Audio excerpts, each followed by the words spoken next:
Springfield residents and city leaders have been working for years to manage a population surge after nearly 20,000 Haitian migrants legally moved to the area in search of jobs and a better way of life.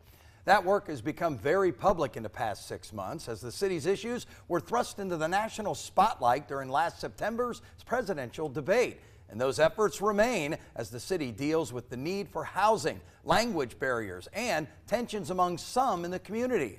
We've been digging into these problems this week, and today we're asking everyone involved the same question. What's next? 2 News reporter Kajeza Hawkins is putting Springfield in the spotlight to learn more about the path forward for the city's economy and infrastructure, and the Haitian community at the center of many of these questions.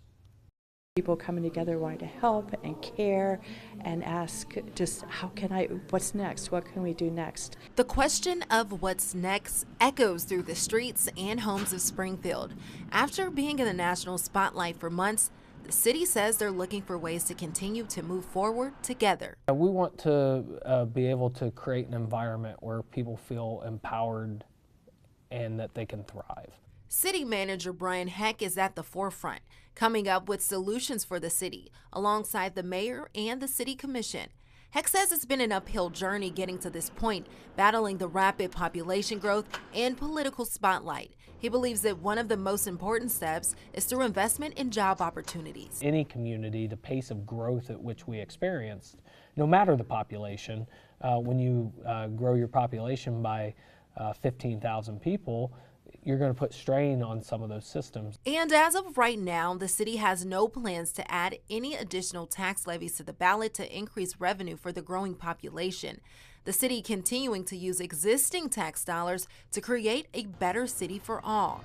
They say they're not specifically diverting funds to migrants, though there has been a strain from the growth in population in several areas, including public health and hospitals, education, and law enforcement. City leaders and residents agree that's led to tension in the community, but they're all issues that Governor Mike DeWine wants to help the city solve. You had to, just sum up a message that you have for the people of Springfield that you could say to like the average person walking down the street in Springfield. What would that message be? Well, I think, we as a state, we welcome people who want to work. We welcome people who want to raise a family, be a part of a community. A message for both the longtime residents of Springfield, but also for the city's Haitian community, some of which report being the victims of intimidation from hate groups. Springfield is beautiful, and Springfield is a welcoming community per se, but it comes with all those challenges. But in a perfect world, Springfield would have been home for not only the residents, but the strangers as well. The city has seen an increase in population, but also an increase in resilience. Local leaders are working to cut through the turmoil of the recent months while acknowledging the past. And their biggest message? They're excited for what's yet to come. We have a rich history, we have a deep history, and we need to be able to appreciate the past, but we need to embrace the future of what we're doing. Well, we did request interviews with the superintendent of Springfield City Schools, the mayor, and the chief of police to be part of our in-depth look at the issues facing Springfield. All of them declined our request.